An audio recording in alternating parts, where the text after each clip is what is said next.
নমস্কাৰ আজি আমি আনেটি ভিডিও আপোনালোকৰ মাজলৈ লৈ আহিছো আৰু আজি ভিডিওটোত আমি ডিসকাস কৰিবলৈ গৈ আছো এখন নতুন ইঞ্জিনিয়াৰিং ইনষ্টিটিউট মানে মই অলৰেডি আগৰ ভিডিওত ডিসকাস কৰিছিলো যে আমাৰ অসমৰ ষ্টুডেন্ট এজনে বা আমাৰ নৰ্থ ইষ্টৰ ষ্টুডেন্ট এজনে কেনেকুৱা সেন্ট্ৰেল বা ষ্টেট গভৰ্ণমেণ্ট ইঞ্জিনিয়াৰিং ইনষ্টিটিউটত পঢ়িব পাৰে সো এতিয়া এটা ভাল খবৰ সেই ইঞ্জিনিয়াৰিং এক্সপেৰিয়েন্স সকলৰ কাৰণে যে আৰু এখন নতুন গভৰ্ণমেণ্ট ইঞ্জিনিয়াৰিং ইনষ্টিটিউট আহিছে য'ত তেওঁলোকে সেই ইঞ্জিনিয়াৰ হোৱাৰ সপোন পূৰ্ণ কৰিব পাৰিব তো হয় মই আজি ডিসকাস কৰিবলৈ গৈ আছো আসাম স্কিল ইউনিভাৰ্চিটি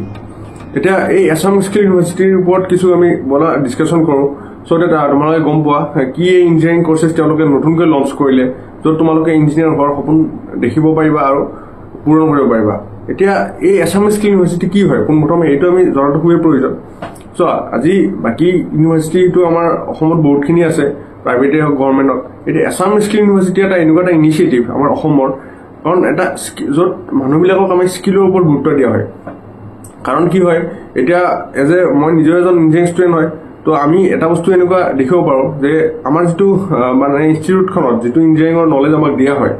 হেতু প্ৰ্যাকটিক্যাল যেটো আমি সাইটত যাম বা নিজৰ মানে প্ৰ্যাকটিক্যাল ফিল্ডত যাম তেতিয়া অলপ কিবা এটা ডিফাৰেন্স এটা থাকি যায় আৰু এটা ডিফাৰেন্স মিন্স এটা গ্যাপ এটা থাকি যায়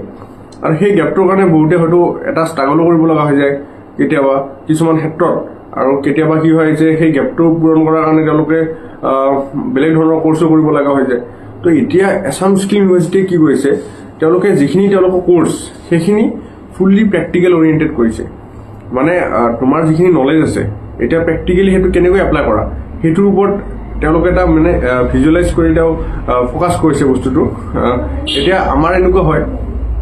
যিবিলাক কলেজ বিলাকত এতিয়া তেওঁলোকে এটা নিজৰ কাৰিকুলাম আছে হেতু পঢ়াব হেতু আমি পঢ়ি যাও পিছত হেতু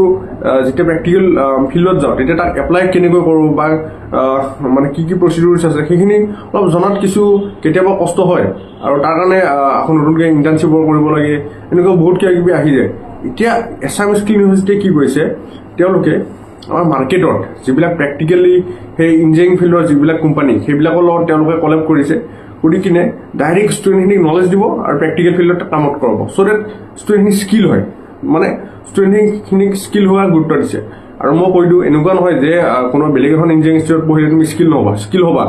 কিন্তু তাত অলপ হয়তো তুমি বেছি ষ্ট্ৰাগল কৰিব লাগিব পাৰে কিন্তু ইয়াত তোমাৰ ষ্ট্ৰাগলটো কিছু পৰিমাণে কমি যাব কিয় কমিব কাৰণ প্ৰ্যাকটিক্যাল সাইটত যিখিনি কোম্পানী আছে প্ৰ্যাকটিক্যাল ফিল্ডত যিখিনি মানে ডাঙৰ মাল্টিনেশ্যনেল কোম্পানীজ আছে ওকে তেওঁলোকৰ লগত ডাইৰেক্টলি কলেব কৰিব সো ষ্টুডেণ্টখিনি থিওৰিটো নলেজ পাব লগত প্ৰ্যাকটিক্যাল নলেজটো লগত পাব সো এইটো হল আমাৰ স্কিল ইউনিভাৰ্চিটিৰ এটা মেইন ফোকাস হয় যে মানুহখিনিক আমি স্কিল কৰিব লাগে মই ইমান বেছি ডেসক্ৰিপশন বুজাব যোৱা নাই বাস এটা শৰ্ট হিন্ট হিচাপত তোমালোকক বুজাই দিছো তো এতিয়া কথা হল কি যদি ইঞ্জিনিয়াৰিংৰ কথা কওঁ হয় আসাম স্কিল ইউনিভাৰ্চিটিয়ে কেইটামান ইঞ্জিনিয়াৰিং কোৰ্सेस লঞ্চ কৰিছে আৰু যাৰ এডমিশন এপ্লিকেশন ফৰ্ম প্ৰায় এপ্ৰিলৰ 30 2025 ৰ পৰা ষ্টাৰ্ট হৈছে এই বছৰৰ কাৰণে তো এতিয়া কথাটো হল কি ইয়াত মানে বৰ্তমান সময়ত যিটা কোৰ্স তেওঁলোকৰ হাতত আছে প্ৰথমেটো সিভিল তেওঁলোকৰ হাতত আছে next computer science and mechanical তো এই তিনিটা কোৰ্স তেওঁলোকে লঞ্চ কৰিলে আৰু তেওঁলোকে এটা কিছুমান কোম্পানীৰ লগত মানে কলেব কৰি কিনে এই কোৰ্সটো লঞ্চ কৰিছে সো দ্যাট ষ্টুডেণ্টখিনি প্ৰ্যাকটিক্যালি মানে প্ৰ্যাকটিক্যাল এক্সপেৰিয়েন্সটো পাই যায় এতিয়া তাৰ ভিতৰত আমি দুটা কোম্পানী দেখিব পাইছো এটা মই কৈ দিম বাৰু কোনটো ব্ৰাঞ্চত কোনটো কোম্পানীৰ লগত কলেব হৈছে সো মেইনলি L&T EduTech আৰু IBM সো L&T EduTech আপোনালোক সকলোৱে জানে লাৰ্সেন টাৰ্বো যেটো কোম্পানী হয় তাৰে এটা মানে তেওঁলোকৰ এটা পাৰ্ট হয় L&T EduTech আৰু L&Tৰ কথা যদি ক'ব যাও হেতু নাম নুশুনা মানুহ চাগে নহবই কাৰণ L&T আমাৰ সিভিল ইণ্ডাষ্ট্ৰীত যদি চাব যোৱা যায় এটা খুবেই নামজনা ইনষ্টিটিউট হয় আৰু মই যদি এজ এক্সাম্পল দিব যাও L&T কি কৰিলে সো L&T এটা এনেকুৱা নামজনা কোম্পানী হয় যে অযোধ্যাত যেটো ৰাম মন্দিৰ হল ইমান কোটি টকা খৰচ কৰি সেই মন্দিৰটো বনোৱা হৈছে আৰু তাৰ সেলফ লাইফ প্ৰায় 1000 ইয়াৰ্স ধৰা হৈছে তো এই ডাঙৰ ষ্ট্ৰাকচাৰটো বনোৱাৰ কাৰণে যিবিলাক কোম্পানী গভৰ্ণমেণ্টে দিছিলে মানে কন্ট্ৰাক্ট বিলাক তাৰে এটা কোম্পানী হল লাৰ্সেন টাৰ্বো মানে লাৰ্সেন টাৰ্বোৰ ইমান হিউজ প্ৰজেক্ট তেওঁলোকে মানে প্ৰজেক্ট বিলাক লয় আৰু তেওঁলোকে সেইবিলাক কমপ্লিট কৰে তো সেনেকুৱা এটা ডাঙৰ কোম্পানীৰ লগত কোলাবৰেট কৰিছে আসাম স্কিল ইউনিভাৰ্চিটিয়ে আৰু কলেব কৰি সেই ষ্টুডেণ্টখিনিক পঢ়াব এডমিশন দিছে নেক্সট IBM তো হল এটা মাল্টিনেশ্যনেল কোম্পানী হয় যেনে সফটৱেৰ হাৰ্ডৱেৰ এইবিলাকৰ ওপৰত মানে তেওঁলোকে ডিল কৰে সো IBM ৰ লগতো মানে তেওঁলোক কলেব কৰিছে for the computer science department মই কৈ দিম বাৰু এটা কোনটো ডিপাৰ্টমেণ্টৰ স্পেচিয়েলাইজেশ্যন কোম্পানীজ তো জাষ্ট আগতে মই এইখিনি এজ এ ইন্ট্ৰডাকশ্যন মই এই কোম্পানীকেইটাৰ কথা কৈছোঁ যে মাল্টিনেশ্যনেল কোম্পানীখিনিৰ লগত তেওঁলোকে কলেব কৰি কিনে এই কোৰ্চটো আনিছে আৰু কোম্পানীবিলাকৰ কথা জানিব লাগিল নামটো অলৰেডি কৈ দিছোঁ তোমালোকে নেটত চাৰ্চ কৰি চাব পাৰিবা অ'কে কাৰণ ভিডিঅ'টো বেছি দীঘল হৈ যায় মই কৰিব বিচৰা নাই নেক্সট এতিয়া কথাটো কোৰ্চৰ কথা ক'ব যাওঁ চিভিলৰ আমি যদি কোৰ্চটো ক'ব যাওঁ যিটো লঞ্চ কৰিলে কাৰণ মই যিহেতু ক'লো অলৰেডি যে ইঞ্জিনিয়াৰিঙৰ কোৰ্চ লঞ্চ কৰিছে তেওঁলোকে য'ত তোমালোকে সপোন পূৰ্ণ কৰিব পাৰিবা এতিয়া যিখিনি চিভিল ইঞ্জিনিয়াৰিং পঢ়া যিখিনি মানে এক্সপিৰিয়েঞ্চ তেওঁলোকৰ কাৰণে এইটো এটা বহুত ভাল সুযোগ তো এই কোৰ্চটোত আছে আমাৰ BTech in civil engineering with honours in digital transformation in construction collab with L&T এই দুটাই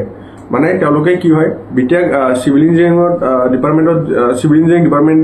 তেওঁলোকৰ যিটো এছাম ইউনিভাৰ্চিটিত আছে তেওঁলোকে এনেকুৱা এটা বিটেক কোৰ্চ লঞ্চ কৰিছে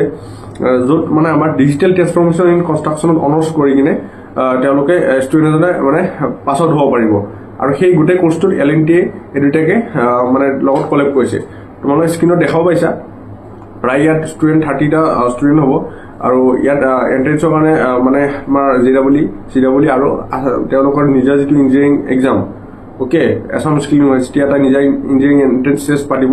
চ' এই তিনিটাৰ স্ক'ৰৰ থ্ৰুৱেদি এই এডমিশ্যনটো লোৱা হ'ব বাট চিট ভেৰি লিমিটেড অনলি 30 আৰু ইয়াত তোমালোকে এটা বস্তু চাব পাৰা আমাৰ যিবিলাক নৰ্মেল ইনষ্টিটিউট আছে তাত বিটেক ইন চিভিল ইঞ্জিনিয়াৰিং থাকে বাট ইয়াত BTech in civil engineering with honours in digital transformation in construction মানে এটা বেলেগ এটা লেভেলত তোমাক স্কিল কৰা হ'ব মানে এই ডিজিটেল ট্ৰেন্সফৰ্মেশ্যন ইন কনষ্ট্ৰাকশ্যনৰ বা ষ্টুডেণ্টজনক স্কিল কৰা হ'ব চ' ডেটছ ৱাই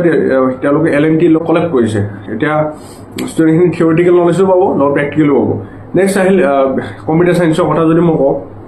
তাত তেওঁলোকে দুটা ব্ৰাঞ্চ খুলিছে এটাটো হ'ল artificial intelligence and machine learning and নেক্সটটো হ'ল চাইবাৰ চিকিউৰিটি এই দুইটা তেওঁলোকে কলেব কৰিছে IBMৰ লগত তো IBMৰ লগত কলেব কৰি এই কোৰ্চটো লঞ্চ কৰিছে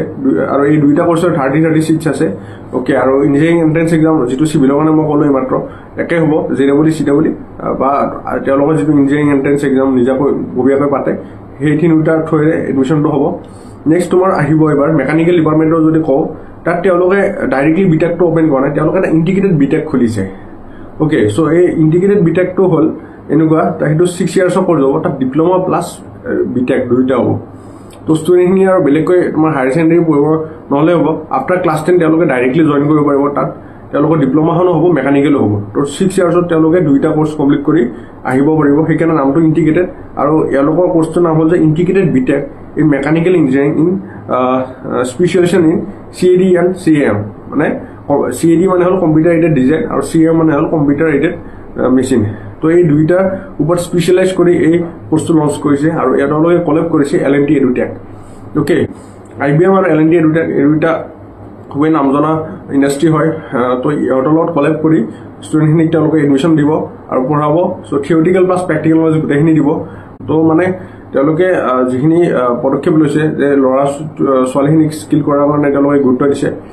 তো মই শ্বৰ্ট ভিডিঅ'ৰ থ্ৰুৰে গোটেইখিনি কথা বুজাবলৈ চেষ্টা কৰিলোঁ আশা কৰোঁ তোমালোকে ইনফৰ্মেশ্যনটো পালা আৰু যিসকলে এই গভৰ্ণমেণ্ট ইনষ্টিটিউট এখনত পঢ়ি কিনে মানে ইঞ্জিনিয়াৰ হ'ব বিচাৰে তেওঁলোকৰ কাৰণে এটা খুবেই ভাল সুযোগ তো তোমালোকে এই সুযোগটো ল'ব পাৰা তেওঁলোকৰ নিজা যিটো ৱেবছাইট আছে মই দি দিম বাৰু ডিছক্ৰিপশ্যনত তো তাত তোমালোকে গৈ কিনে এপ্লাই কৰিব পাৰা আৰু এজন ইঞ্জিনিয়াৰ হোৱাৰ সপোন পূৰ্ণ কৰিব পাৰা চ' আজি ভিডিঅ'টো ইয়াতে সামৰিলোঁ আশা কৰোঁ তোমালোকৰ এই ভিডিঅ'টোৱে তোমালোকৰ কিছু লাভ হ'ব আৰু ধন্যবাদ